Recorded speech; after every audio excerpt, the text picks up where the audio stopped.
Assalamualaikum warahmatullahi wabarakatuh.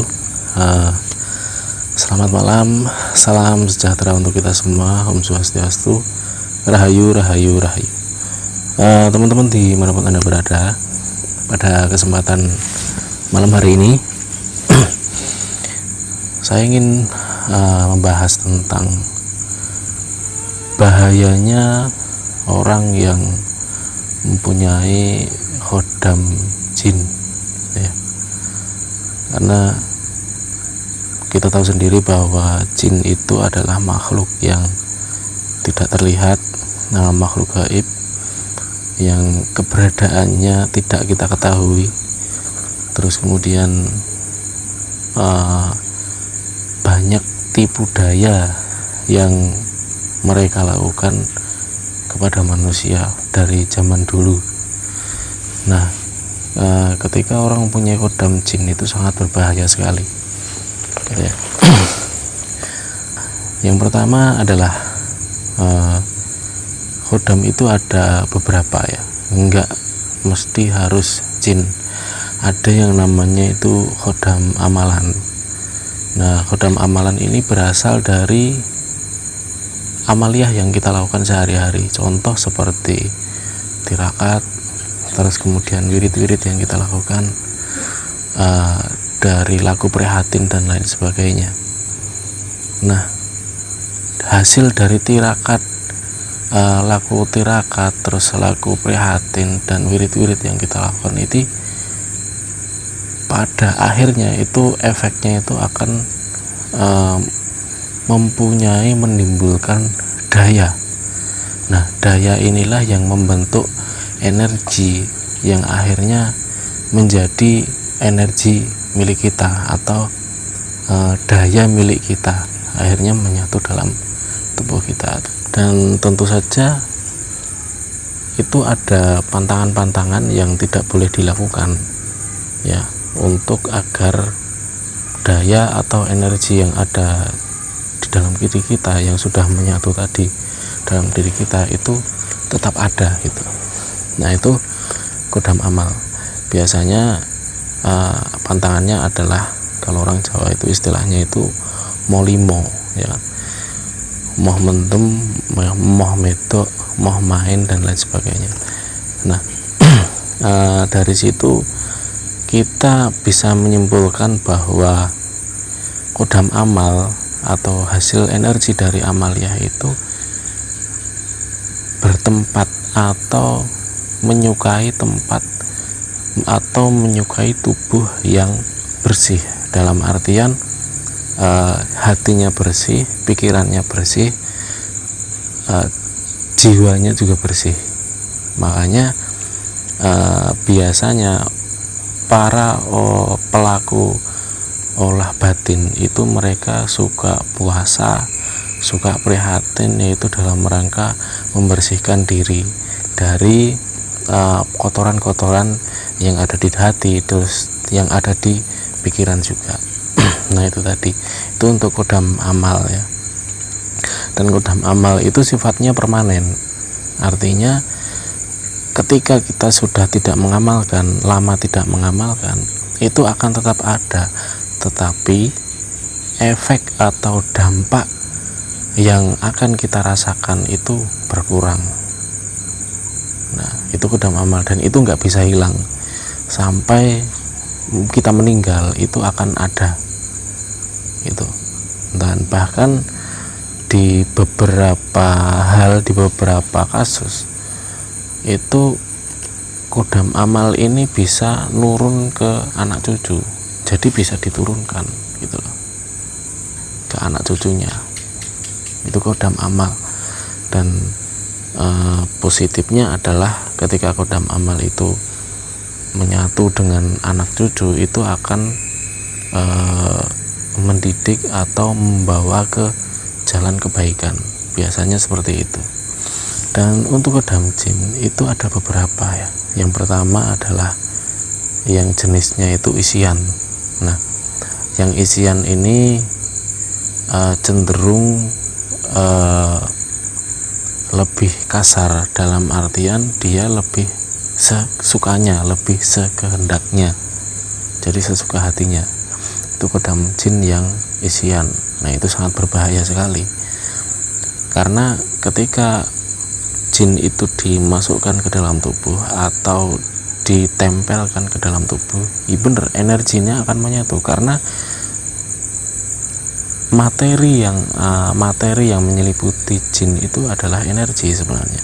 Nah, energi itulah yang akan menyatu dengan energi milik kita, sehingga kita memiliki daya spiritual, yaitu sebagai salah satu contoh, memiliki kepekaan batin, memiliki kepekaan gaib, dan memiliki penglihatan gaib ataupun indera gaib, pengerasa gaib.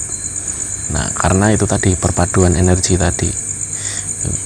Terus kemudian ada yang namanya itu kodam turunan. Jadi biasanya kalau mbah-mbah kita dulu misalkan memiliki kodam jin juga, itu biasanya bisa nurun atau bisa diturunkan ke anak cucunya. Nah, celakanya ketika jin ini tadi itu kafir atau masih belum muslim, dia akan cenderung menjerumuskan bagi orangnya gitu, menjadi panasan, emosian, dan lain sebagainya. Nah, tentu seperti itu. Tetapi ada juga yang ketika kodam itu sudah muslim, ada juga yang kodam itu tuh memberikan atau menunjukkan kita jalan yang benar. Jadi misalkan ketika kita melakukan sesuatu, kalau hal itu menyimpang, itu dia bisa mengarahkan ke yang lebih baik. Jadi seperti itu. Biasanya ada yang negur kalau misalkan kita melakukan sesuatu yang tidak sesuai dengan agama, itu biasanya ada yang negur. Nah, kemudian gini, untungnya apa sih kita punya kodam seperti itu ya? Yang pertama, sebenarnya untung ruginya itu ada. Untungnya adalah kita bisa merasakan kehadiran yang tidak terlihat pertama. Terus kepekaan batin itu menyelimuti segalanya ya, bukan hanya merasakan keberadaan yang gaib atau melihat yang gaib, itu bukan, tetapi juga bisa merasakan perasaan orang lain. Nah, itu kepekaan batin juga. Makanya para pelaku spiritual, para pelaku kebatinan itu yang benar-benar menguasai ilmu itu, dia cenderung memiliki jiwa sosial yang tinggi, kepedulian pada sesama itu lebih tinggi. Jadi keprihatinannya kepada yang lain, kepada manusia lain itu lebih tinggi, karena itu tadi, dia bisa merasakan apa yang dirasakan orang lain tersebut gitu. Nah, kalau keburukannya bagi pemilik kodam jin itu adalah dia mudah terperdaya ya, karena sifatnya jin itu cepat. Jadi maksudnya gini, reaksi yang ditimbulkan dari kekuatan jin itu lebih cepat dari reaksi amal gitu loh. Contoh seperti ini, ketika kita melakukan amalia, ini saya bicara tentang kodam amalia, kodam amal ya. Ketika kita melakukan amalia, kita tirakat, kita puasa ya, kita melakukan wirid dan lain sebagainya, itu memerlukan proses, dan prosesnya itu sangat panjang untuk membentuk energi itu tadi dan menyatu ke dalam diri kita, dan itu waktunya bisa bertahun-tahun. Tetapi kalau kodam jin, ketika sudah dimasukkan ya, energinya sudah dijatuhkan, itu langsung kontan, kita langsung bisa merasakan kehadiran yang tidak terlihat, bahkan bisa melihat yang tidak terlihat. Nah, itu kontan. Bahkan kita bisa menyembuhkan orang juga gitu loh. kita bisa tahu isi hati orang juga. Nah, dampaknya adalah ketika kita itu memiliki khodam jin dengan iman yang tipis atau dengan syariat yang tipis, pada akhirnya kita akan terpleset, ya, kita akan terpleset menjauh dari yang kuasa, itu pasti. Karena apa? Ya karena itu tadi, kita lebih cepat merasakan, lebih cepat menggunakannya, ya, kita bisa nambani orang, kita bisa menyembuhkan orang, ya lebih cepat prosesnya. Terus rumongso, aku iso dibully, nah kayak gitu, saya bisa ternyata. Nah itu yang tidak boleh. Terus kemudian efeknya lagi adalah kalau itu berlarut-larut, akhirnya kita mengandalkan mereka, kita terlalu mengandalkan mereka, ya akhirnya dia seenaknya gitu loh. Karena bangsa jin ini bisa kemana saja, bisa mengetahui isi hati orang, ya, bisa mengetahui pikiran orang, bisa disuruh melihat ke sana, ya, dari jarak yang jauh. Nah akhirnya apa? Ya itu tadi, rumong soiso, merasa bisa, kita ketergantungan sama mereka akhirnya. Padahal apa?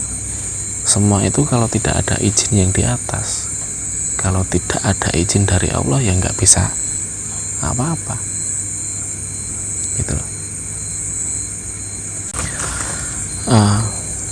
Saya ingat ada 3 tahapan pencari ilmu.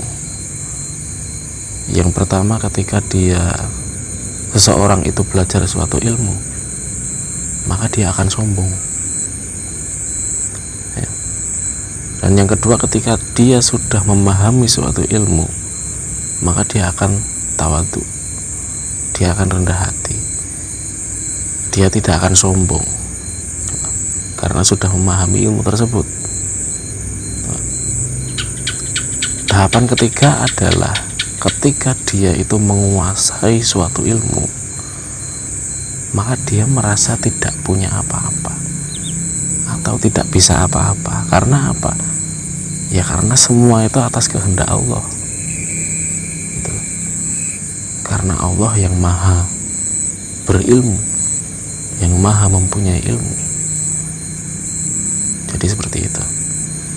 Makanya bagi teman-teman yang mungkin penasaran atau ingin memiliki khodam, itu lebih baik saya sarankan menggunakan khodam amal, ya, dengan puasa, dengan tirakat, prihatin, dengan wirid, perbanyak sholat malam dan lain sebagainya. Itu lebih permanen dan lebih bagus, itu yang hak, ya. Walaupun pada akhirnya nanti ketika kita sudah menguasai itu semua, bangsa jin itu akan datang kepada kita, istilahnya datang sendiri nanti. Nah itu terserah kita gitu, mau diterima atau enggak gitu. Kalau diterima, ya diterima dengan baik-baik, anggap aja mereka juga umatnya Rasulullah, mereka juga makhluknya Allah, ya kan. Dan sebisa mungkin jangan mengandalkan mereka, jangan ada ketergantungan, jangan ada imbal balik sama mereka, apalagi ngasih makan dan lain sebagainya, jangan. Karena apa? Karena bangsa jin itu tidak bisa dipercaya, ya. Mereka itu suka membujuk atau suka ngapusi, suka berbohong dan lain sebagainya, suka menipu daya. Nah, jangan terlalu percaya. Oke. Mungkin demikian yang bisa saya sampaikan sedikit. Terima kasih, tetap dukung kami, silahkan di subscribe, di like dan di share sebanyak-banyaknya ya, karena saya sebisa mungkin, kami sebisa mungkin mengedukasi Anda, mengedukasi teman-teman semua ya, tentang masalah metafisika ya, supranatural, sebisa mungkin, sebisa kami ya, saya akan bantu teman-teman untuk memahami tentang mereka gitu. Terima kasih. Assalamualaikum warahmatullahi wabarakatuh.